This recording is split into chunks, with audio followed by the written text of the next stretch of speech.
Hallo julle, my naam is Armand Ber en ek deel graag met julle wat maak ek op Via se nuwe projek Wat maak jy? So ons is 'n hele paar mense wat deel waaroor ons passie is en ons doen dit in Afrikaans en ons vlog in Afrikaans en ons wil graag hoor wat maak jy? So ek wil julle vandag vertel, my naam is Armand Ber en ek is 'n opkomende kunstenaar. Ek is 'n sanger en musician. En ja, ek was hierdie jaar op The Voice gewees, as julle van julle my dalk van daar af kan onthou, was baie cool gewees.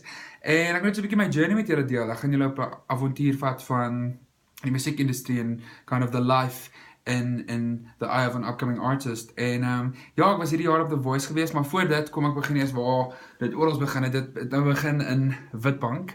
Ek kom van Witbank af en ek het op die ouderdom van 5 begin sing en dit my ma agtergekom. You know, this really something special.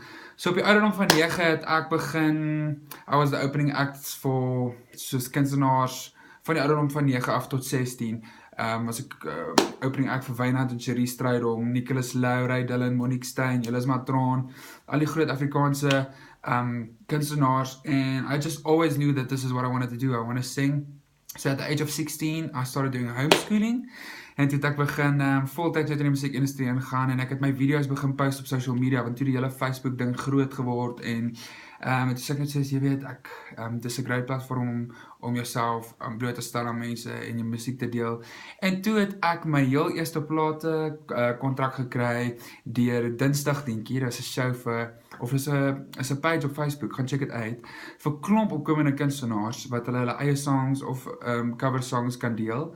En toe het hulle 'n groot show gehou waar mense actually soos kon perform het, 'n platform for new upcoming artists.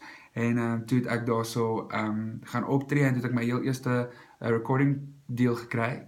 En ek het 'n Afrikaanse album opgeneem met die naam Drome Word Waar en dit het baie deure vir my oopgemaak. Dit was baie cool geweest. En toe dinge nie heeltemal vir my uitgewerk soos dit moes nie, but you gotta keep trying. En toe skryf ek in vir The Voice hierdie jaar, and that completely changed my life. Ek was in team Karen, en toe steel Bobby my, en hierdie show het soveel deure vir my oopgemaak, en ek wil julle net bietjie met julle deel, wat doen ek, waarheen is ek op pad, wat maak ek, en ek is onlangs geteken by Universal Music, so I will be recording my brand new music, and I'm so excited, big things are happening, and I want to share it with you, so ek gaan julle op 'n reis vat met shows, hoe ek aantrek, hoekom ek dit aantrek, wat ek sing, hoekom ek dit sing, en ja, ek hoop julle geniet hierdie journey saam met my. Kyk die volgende video, baby! Yeah! En vertel vir ons, wat maak jy? Deel dit met ons wil weet.